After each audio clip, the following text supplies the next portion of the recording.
Cape Cod Broadcasting weaves the listening environments of 99.9 WQRC, Ocean 104.7, WFCC Classical 107.5, Cape Country 104, and CapeCon.com's website experience to reflect the lifestyles of the people who live, work, and play on Cape Cod. We hope that you enjoy this podcast. I'm Laura Reckford, and this is Sunday Journal.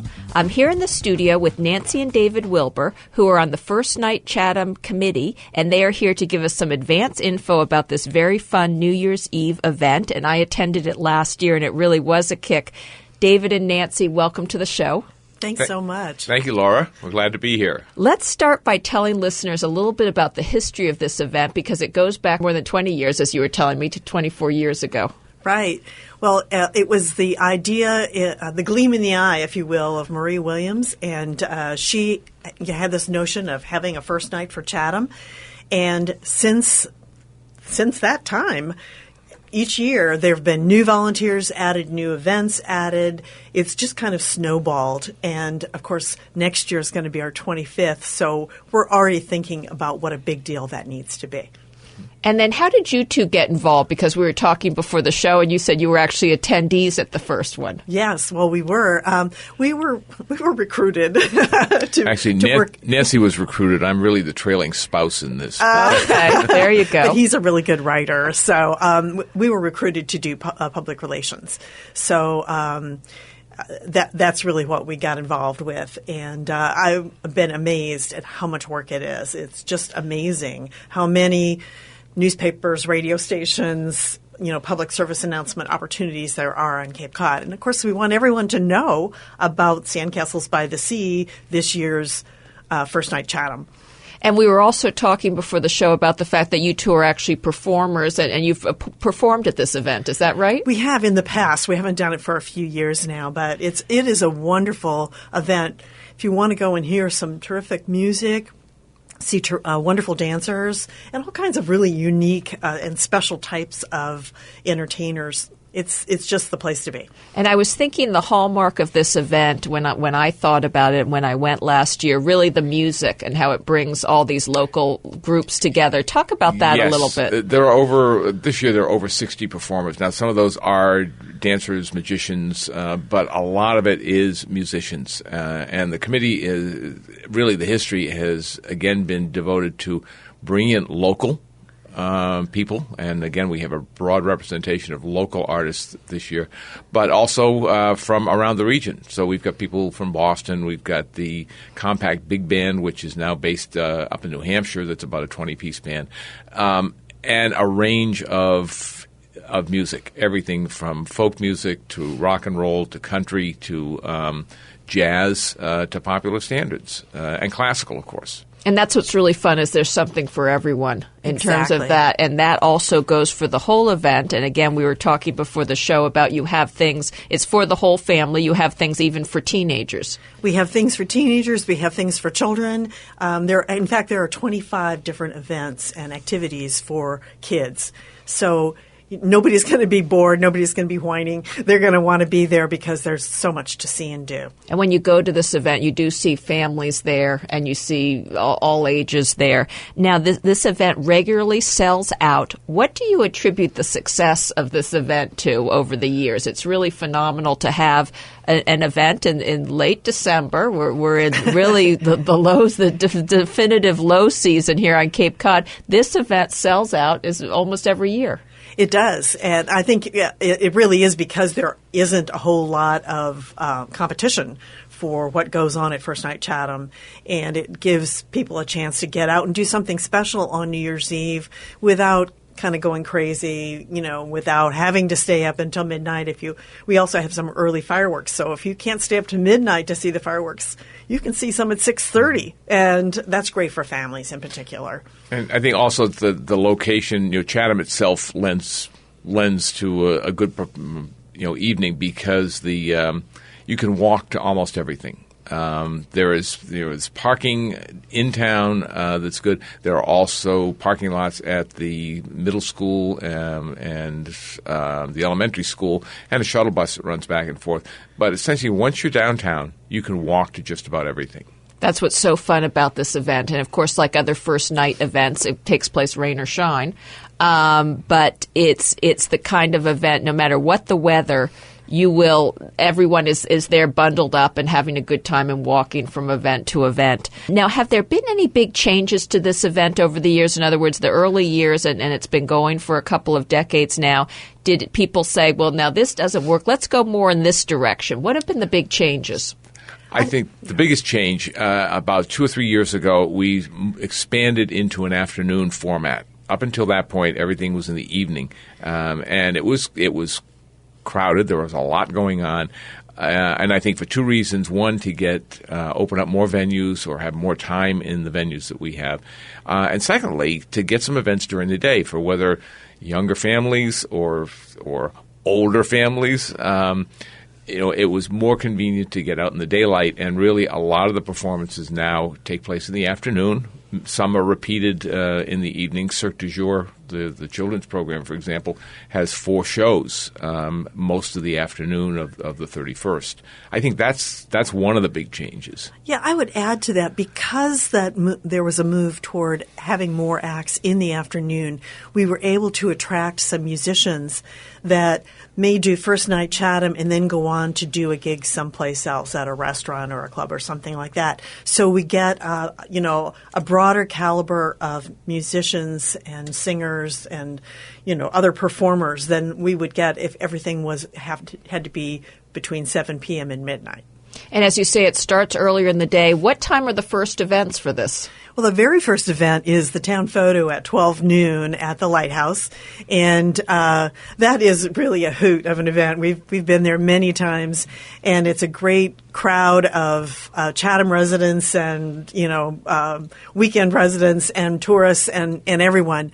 I think the key to success in finding yourself in the town photo is to either wear a crazy hat or bring your dog, okay? And people do that so that they can pick out themselves when they get to looking at that town photo. Such a fun idea and sort of small town Americana, but as you say, anyone can get in on that photo, whether they're just visiting for the day, and you end up having sort of an archives over the years of the years where this town photo has been done. Right. Excellent. Back in 2000, for the millennium, they had a giant American flag, and everybody at the photo held up the flag, which was heavy, and so that's the town photo with the flag surrounded by residents. Now, this event is really a big tourist attraction. People may find it hard to believe that it's actually hard to get a hotel reservation for this night in Chatham. These things book up early, and they can charge actually high season prices probably because of the demand. How do you think this has become so big for the tourist industry in the middle of winter? I think it's so unique. It's a small town first night event, but with such breadth to it, such depth to it, that most towns the size of Chatham, and remember, we're very small in the off-season, probably around 5,000 in population. Towns our size can't pull off events like this very often, but because we have this great group of volunteers, we're able to do this year in and year out, and people just flock to it. They love coming to First Night Chatham. And I think it's safe, it's convenient, and it's family-oriented. I'm Laura Reckford, and this is Sunday Journal. We're talking about one of the really signature events on Cape Cod, which oddly enough for a summer resort destination takes place on December 31st, and that's First Night Chatham. I'm talking to two of the event organizers, David and Nancy Wilbur. Now, what are some of the highlights of this year's event? Well, probably the first thing that we want to mention is, our theme this year is Sandcastles by the Sea. And as a result of that theme, we've actually recruited a sand sculptor named Greg Grady, and he's going to build a 5-ton sandcastle in front of the community center. That starts the day after Christmas. And, of course, obviously, it'll be done by New Year's Eve. That's going to be quite something. I think it'll be just amazing to see that. And I think we've got a number of new performers. One that we're excited about, the Chinese folk art dancers, who are new. They're based in Boston. They're kids, young adults from age 12 to 18, and they perform a variety of typical traditional Chinese dances, and it's a way to highlight the beauty of Chinese folk art. So we're excited to have a group like that come. We've got a new country group. There's a number of 3 or 4 different dance venues for the evening, and the country group is North Country, and they'll be playing at the middle school gym. And as we mentioned before, the Compact Big Band, they will be at Chatham Bars Inn in the evening, probably from 8 to 11 or so. Right. And then we've got another rock and roll, the Grab Brothers, who are well known on the Cape at the community center. So that gives, and again, as with all the Button events, you come and go as you please. If you want to come and dance for 3 hours, you can do that. If you want to dance for half an hour or listen for half an hour and go somewhere else, you can do that. And, of course, the parade, the noise parade and the fireworks, those are special. Absolutely. That noise parade is the one chance we all get to be as loud as we want, and our kids can be as loud as they want. And then it makes its way over to Veterans Field, where the 6:30 fireworks is going to be held. So it starts out as a parade and ends up as a fireworks display. And that starts around 6, does it? Does the parade? The noise parade starts at 6, and the fireworks start at 6:30 for that early fireworks display.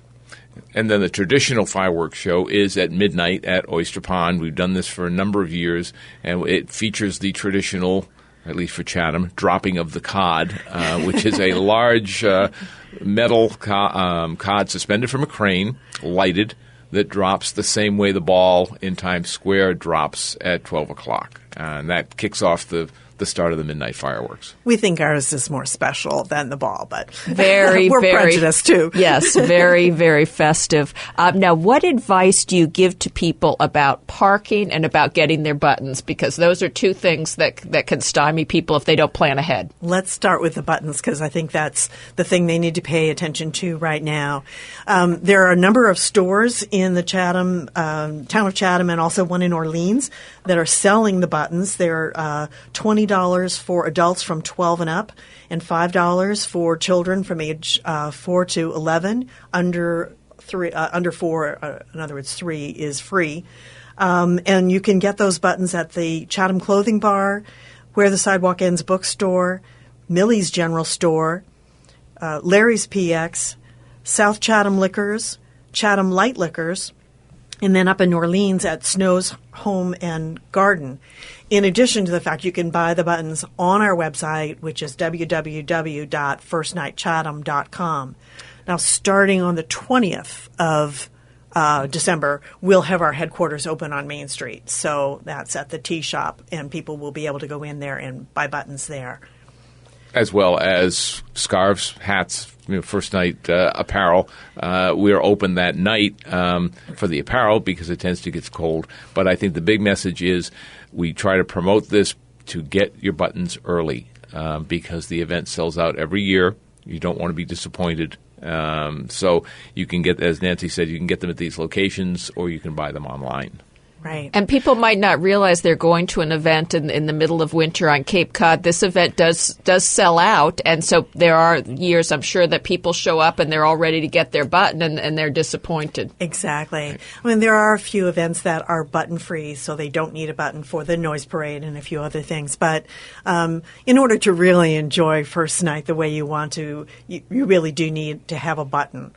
And also there are some events that are so popular that the lines form and they're quite long. It's difficult to get into them. So if you go to the website and you identify a specific event that you definitely want to see, make sure that you're there probably 20 minutes or so before the event starts, and also have a plan B so that if you don't get in, that you've got another place that you can choose. And I'll tell you, there are so many choices that even if you miss your first choice, the second and third choices are just fantastic. Well, that's the great thing about this event, and I remember when I went, because the venues are limited in space. You have churches, local churches, and areas like that where you have a limited number of seats. Right. And so for the really popular events, it really was standing room only when I went. Now, of course, putting on an event like this takes a lot of dedicated volunteers, so I wanted to give you an opportunity to name some of those people.